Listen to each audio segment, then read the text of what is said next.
Her screams tore through the night. They beat her until her skin split. They laughed as the whip cracked against her back. Every lash carved humiliation deeper into her soul. They tied her hands. They dragged her across the dirt like she was nothing more than an animal. Voices mocked her, spit struck her face, her dress ripped open until it was nothing but filthy rags clinging to her body. They forced her to kneel in front of a fire. One man shouted that she was cursed. Another called her worthless. The leader raised his boot and pressed it against her face until she could not breathe. They called it justice, but it was cruelty carved in the raw heat of a summer night on the Kansas frontier. When they were done using her pain for their amusement, they left her broken in the dust. Her body trembled, her spirit begged for death, but some spark inside refused to die. With bleeding hands, she untied the knots. She staggered into the darkness. Every step burned. Her bare feet tore open on sharp stones. Her breath caught in her chest. Still she ran. Still she prayed for a miracle. By dawn, the prairie opened before her. The sun rose like fire, merciless and blinding. She stumbled across the open fields. Her torn dress clung to her wounds. The fabric was stained with blood and dirt. Hours passed. Her legs collapsed beneath her. She pulled herself forward with nothing but raw will. Each moment she expected to hear hoof beats behind her. Each moment she thought they would drag her back to hell, but then she saw it, a lonely wooden ranch house leaning against the endless sky. A corral with 2 horses and a man kneeling by the barn wall repairing an old saddle. He looked up. His beard was gray. His eyes were carved from stone. He was Ethan McGraw. Once they called him the Black Vulture. Now he was just a shadow of that legend, living far from the world. She staggered toward him. Her knees buckled. Her hands clawed at the barn wall for support. He saw the bruises. He saw the blood soaking through her ruined dress, and he heard the words that broke him inside. "Please don't lift the cloth." Her voice cracked with terror. Her eyes pleaded with him. Her whole body trembled. It was as if uncovering her pain would destroy what little dignity she had left. Ethan froze. The rancher who once made killers tremble now felt his own hands shake. He crouched in front of her. For a long moment he could not move. Then his rough fingers reached for the fabric. He lifted it. The sight made his blood run cold. His face drained of color. The scars, the lash marks, the broken skin, the cruelty written across her body was more than he could bear. This was not the work of bandits chasing gold. This was the work of men who wanted to erase a soul, and for the first time in years, Ethan felt something stronger than silence. It was rage, it was sorrow, it was a weight pressing on his chest, demanding action. Who was this girl, broken yet alive? What horror had she escaped, and why had fate brought her to the last man alive who once swore never to lift his gun again? Ethan stayed frozen, staring at the broken young woman in front of him. She clutched the ragged dress tight against her body, shaking like a leaf caught in the wind. For a man who had seen blood spill across battlefields and saloons, this was different. This was not a fight for money or pride. This was human cruelty at its worst. He reached for his old coat, heavy and dusty, and draped it over her shoulders, that the girl gasped, not from pain this time, but from surprise. Her eyes darted up to his face.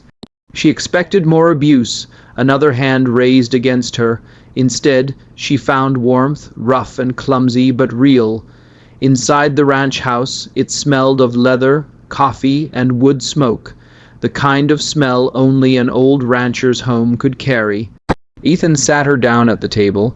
He ladled out a bowl of corn stew, plain and salty, nothing special, but it was food. Her hands trembled as she lifted the spoon.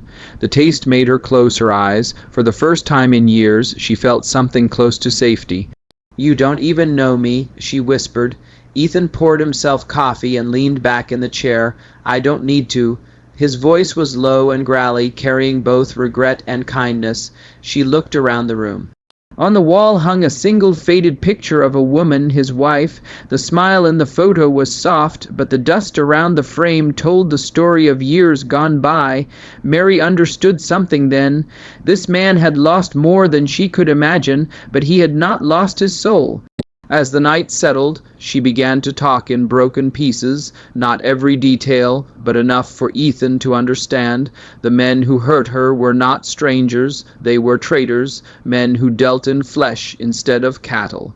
They had beaten her down until she believed she was nothing. Her eyes filled with tears as she said, "They wanted me to forget who I am." Ethan clenched his jaw, his hand tightened around the coffee mug. He had promised himself he would never raise a gun again. He had buried the black vulture years ago. But as he listened to her words, the past stirred like a rattlesnake in the grass. She caught the look in his eyes. "You are not like them," she said. He shook his head slowly. "No, but I was not much better once." Silence filled the room. Only the crack of the fire broke it. Mary wrapped the coat tighter around her shoulders, as if she feared the silence would swallow her whole. Ethan leaned forward. His voice was calm, but his eyes burned. "They will come looking for you, won't they?" Ethan's question hung in the air. "They will come looking for you, won't they?" Mary lowered her eyes. She did not answer, but the silence spoke louder than words. The next day, the summer sun burned hot over the prairie. Ethan worked near the corral, fixing a broken fence post, while Mary rested. Inside the barn, the land was quiet, almost too quiet. Then came the sound, hoofbeat hats faint at first, then closer.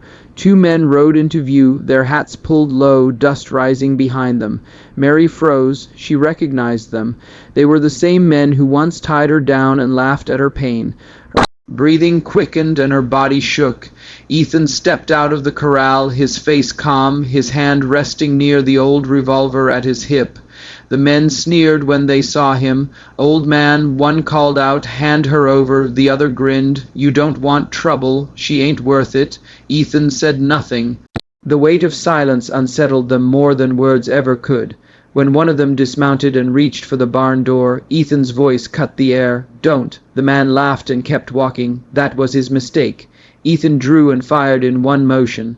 The shot cracked through the summer air, striking the man's shoulder. He cried out and dropped to the ground to clutching the wound. The second man's eyes widened. He grabbed his partner, pulling him onto the saddle. Both rode off in panic, leaving behind a trail of dust. Mary watched from the barn door, stunned. Ethan slowly holstered his gun, his expression unreadable. Inside, Mary whispered, "You could have killed him." Ethan looked at her. "I only needed to send a message." He sat down heavily, rubbing his hands as if the weight of the past returned with that single shot. The ranch fell into silence again, but it was not the same silence as before. Mary knew those men would not stop. She also knew Ethan had revealed more than he wanted to. She had seen how steady his hand was, how calm his eyes had been in the face of danger. He was no ordinary rancher. That night, while the prairie winds howled outside, Mary asked softly, "Who are you really?" Ethan did not answer, not yet, but his silence was a story of its own. Moments like this are why we share Wild West stories. Now, if you want to follow what happens next, make sure you subscribe so you don't miss when the past comes riding back into Ethan's life. Because those men were not done, and their leader was a name from Ethan's darkest days. The prairie slept under a heavy summer sun, but inside Ethan's chest there was no rest. He knew the two men who fled would come back, and next time they would not be alone. By late afternoon, Mary noticed the change in him. He checked the Winchester rifle he had not touched in years. He walked the fence line twice, then sat quiet by the barn with his hat low over his eyes. She asked him softly, "Are they coming back?" He nodded once not long after. The sound of horses carried across the open land. Dust rose like a storm cloud. 6 riders approached, guns at their sides. Mary's heart pounded as she hid inside the barn, peeking through a crack in the wood. Ethan stepped forward, slow and steady, into the blazing light. The man at the front pulled his horse to a stop. He was tall, lean, with eyes sharp as broken glass. Jedediah Kane, a name Ethan had tried to bury, now staring at him again. The riders muttered when they saw Ethan's face. Kane's smirk vanished. He leaned forward in his saddle. "I'll be damned," he muttered. "The black vulture still breathes," Mary gasped from inside the barn.